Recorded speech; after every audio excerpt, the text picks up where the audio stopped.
Yeah. So I wanted to tell you a little bit about the course in general. Yes. Uh, the course talks about a lot of speculative things that don't exist yet. And Yeah. so it's the first time you'll have taken a course like that. Every other course you've taken, it deals 100% with things that are tangible and that we know have happened and so on. This course deals with a lot of scenarios of things that may happen, enough of them that I can guarantee you that we will talk about the real future, the future that will really happen. We just don't know which of those various scenarios is the real future, but when the future happens in various senses, you'll be much better prepared for it. But it's an important concept to realize that this is not a course on technology and medicine. That would be a sort of mundane course. There's a zillion courses on technology and medicine. This is technology and the future of medicine, including the medium-term and long-term future. So by that I mean 2029, when machines are as smart as individual humans, 2035 to 45, when machines are as smart as the whole aggregate human race. And unless we collaborate with them in some way, we won't be able to understand what's going on. And then the future beyond that. So, and we're also interested in the short-term future and strategies for what to do right now with all the new ethical questions that arise. It's a very interesting time in the history of the course. I've been teaching the course for 10 years. It's a unique course. It's the only course like this in an academic environment. There are 3 other courses like it taught by professional keynote speakers. So they're much better speakers than me, but they don't need to be academically credible at all. They just need to put on a good show, you know. So anyway, we actually have to tell the truth and be logically consistent and have like evidence for what we're saying, right? So that makes it different. So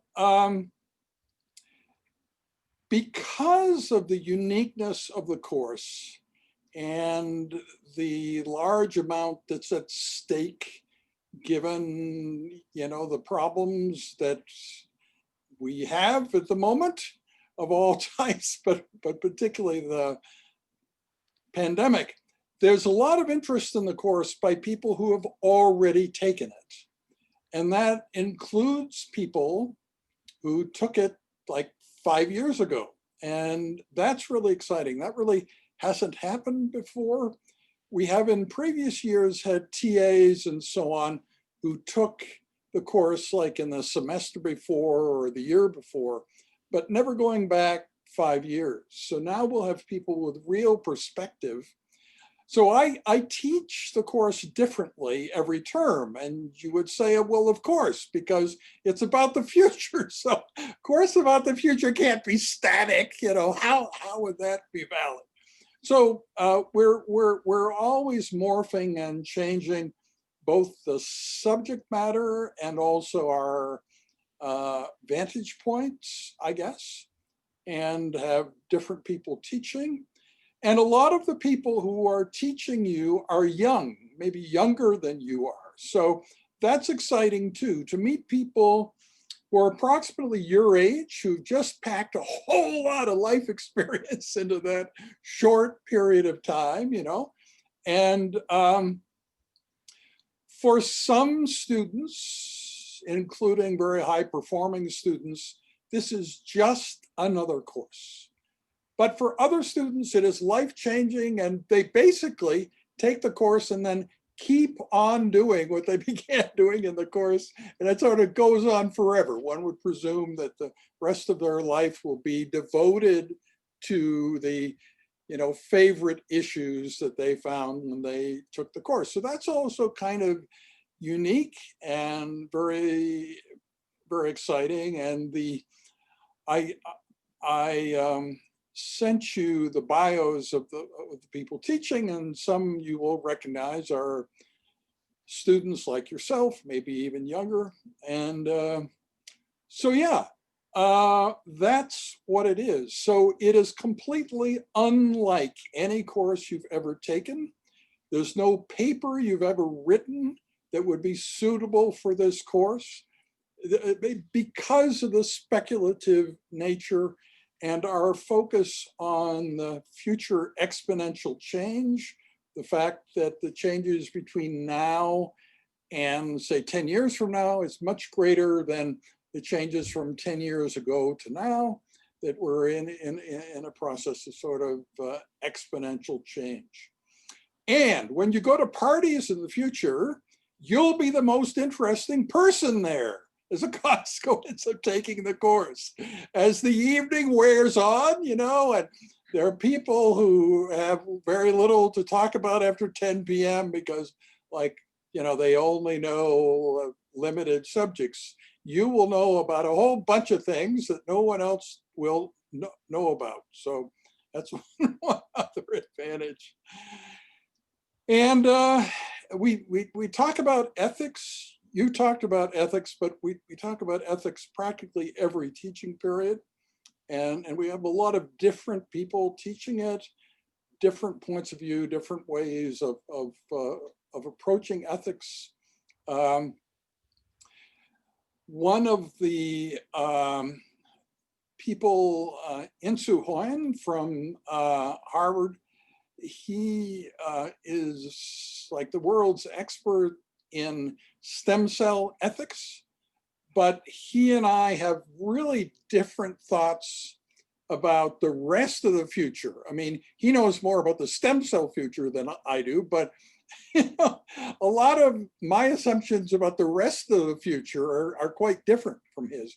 And that's very healthy too, that you're not getting just one point of view or have this kind of celebrity figure, maybe one celebrity figure who dominates. No, we have a lot of sort of well-known people teaching in the course. And there's a curious mix between young people like yourself, like let's say the people who got the top grades in all the previous years, they're likely to keep on you know, activities in the course and to actually teach in the course. So they are not celebrities yet, but you can imagine that maybe they will be someday, right? So maybe they'll be equally important to the other more famous older people that we have. So anyway, I'm just trying to sort of give you the sense of how much fun a course can be. What about people who are not registered for the course? So you will be registered for the course, so you're a regular student. But the people who are taking it not as a registered student will have the opportunity, if they wish, to take the midterm exam or to give final presentations if they wish. And you might say, well, why would anybody ever put the effort into that if they're not actually taking the course? But people do want to do that, to sort of prove to themselves and to me that they're as good as the registered students and so on. So that's another fun aspect, that as you look at the Zoom panel and the people there and try to predict who's going to take the midterm, who isn't, you know, who is just going to be here every now and then, and who's going to be here every time. It's hard to really predict that. It's as unpredictable as other things about the future. Then there is the morning of Thursday, January 21st. That's going to be really exciting. So David Wood, who is the chair of the London Futurists, which is the most successful futurist organization in the world right now, is giving a teaching session that day. And because he's 7 hours ahead of us, we decided to do 2 sessions that day. So he'll do a session at 7:30. There'll be some students who are not able to be there, either because they have a conflict or because they need to be sleeping then. So two reasons that they might not be there, right? But we will have also a regular session at 2 p.m. And by that time, we'll have the video from his 7:30 session online, so you can see what happens if you're a late riser or had something else. And then there's a possibility that Taryn Stokowski may want to put together slides to sort of argue back on what he said at 7:30. So we don't really know who will get the final word. Will it be David Wood or maybe the youngest student on the Zoom? It could be either one of them getting the final word. And who will do most of the talking in the 2 p.m. session. That's going to be really exciting. We potentially have people from the media, from the Edmonton Journal newspaper are also joining us for the 7:30 session. And the country of Nepal, you may be aware if you've Googled me that I've been doing a lot of things there over the past 23 years. I first went to Nepal for humanitarian medical projects in 1998. So it's been 23 years. And we're trying to make the course relevant for resource limited settings. And if you think about it, that's really important.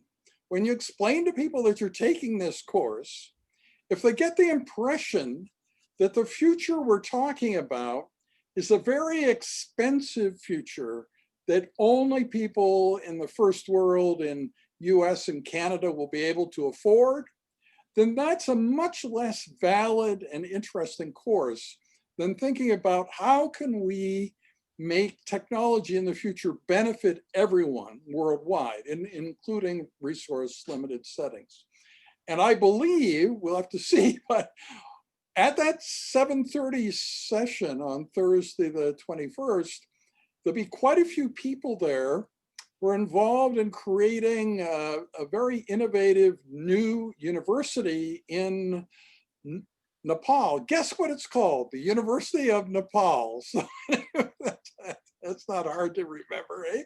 So, and they will be trying to figure out how they should interact with this course to use the information from the course to help them build this new university there. As you probably know or may know, I already participated in creating a medical school there,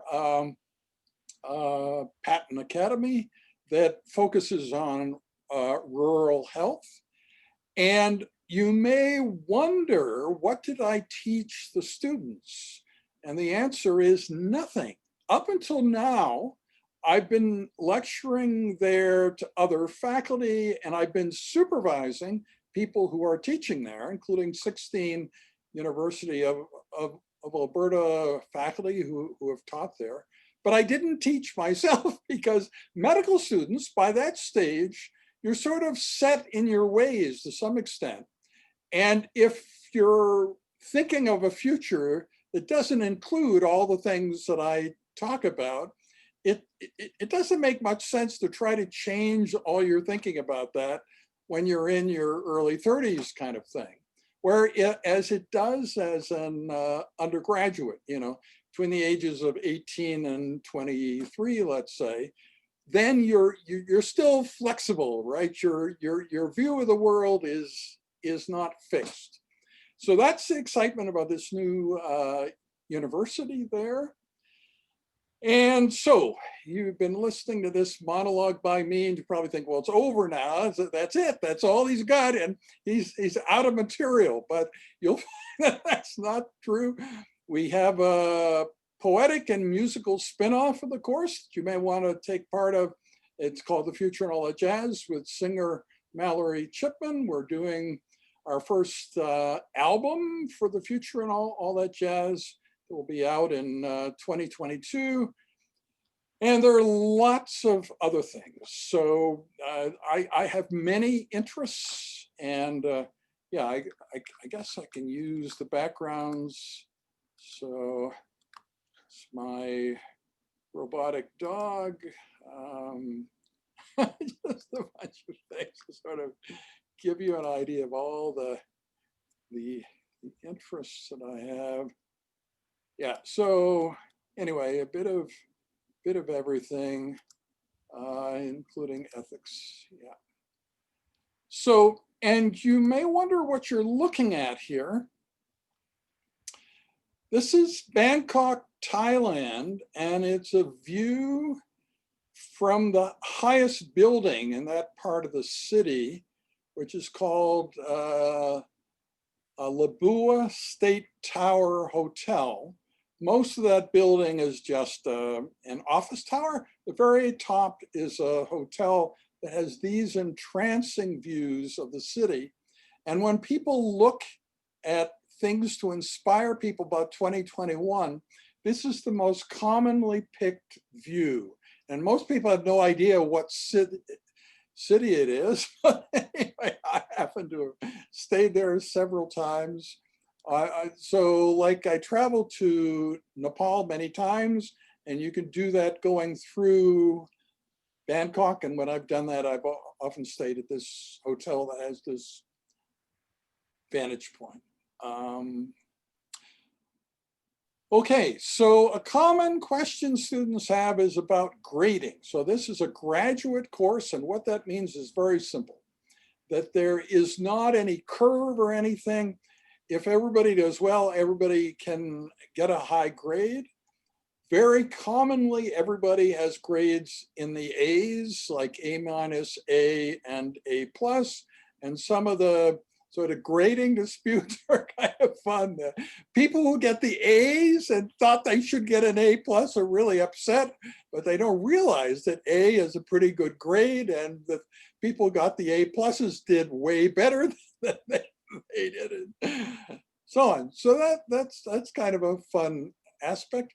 If you just coast and do no work, you'll get like a C or a C plus. Why won't you fail? Well, you won't fail because the other students are so stimulating that you can't respect yourself when you look in the mirror anymore if you just go to class and do nothing when they're so impressive, right? So anyway, that's the reason we've never had anyone fail the course, because of the psychology of the way that the other students influence you, even if your initial plan is to just coast and do nothing. The midterm is a take home, and so it isn't very stressful by nature. It takes about 2 hours, and you have 5 days to do it. So you know, you can decide. You can spend the whole 5 days on a 2-hour test, but that doesn't make very much sense, and you probably should do some other things. Yeah, anyway, that's, so do you have questions? The course is sort of oriented on performance at the end. So the midterm is 20%. The presentation is 30%, the paper is 40%, and class participation is 10%. Sometimes I grade all the students the same for class participation because you can't really differentiate between them. So about half the time that is the case. So that sort of falls out. Like, let's say I give everybody 95 out of 100 for that. And so the then remaining differentiation between students is based on the paper, the final presentation, and the midterm. It may occur to you that if you ask for my advice in your paper and then you follow the advice that I give you, that you'll do better, but that's not necessarily the case. because Taryn Stokowski, who you'll see is teaching this year, she rejected all of my suggestions about her paper last year. Nobody had ever done that, but it was really an awesome performance. So that is also possible. So you can actually do quite well by not accepting my suggestions on your final presentation and paper. And there are other surprises I haven't even gotten to. But anyway. So yeah, what other questions do you have? Or Well, everything sounds really interesting to me. I personally really enjoy doing research and writing up papers and, right. and having like discussions with peers. So it sounds like a perfect course for me. Good. Okay. Great. Well, I'm glad that you feel that way. So I've recorded this from the point where I started to do most of the talking, just so I can use it for other students and I don't need to keep reinventing the wheel when I'm talking. Yeah, but no, that's fine. I have a feeling that she'll be added to the course within the next day or two, or at least let's say by the time that class begins on Tuesday the 12th. Things are a little bit unpredictable, but actually there's been very rapid turnaround recently in terms of my asking for people to be added to the course. So do you still want to take the course? I'm assuming yes, that you Yes, do. yes, definitely, Okay. 100%. Okay, good. Well, that's good to hear. Okay, so you would recognize that my YouTube channel allows you to look back on the content from previous years and also all the other things that I'm doing. So yeah, that's certainly up to you if you want to pursue that. So yeah, I think that's it. There are example papers on the website for the course, and if you need more, but having examples doesn't really help all that much, because I also like novelty and surprises. So if you do a presentation or a paper that's different from any that anyone has ever done before, I tend to like that a lot. So anyway, you don't have to do things in one particular pattern. So yeah, and anyway, that's the deal. And anyway, thank you for your interest in the course. And Thank you for your time.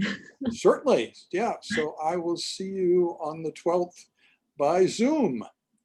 Okay, great. Yes, thank you. Thank you. Right. Bye-bye now.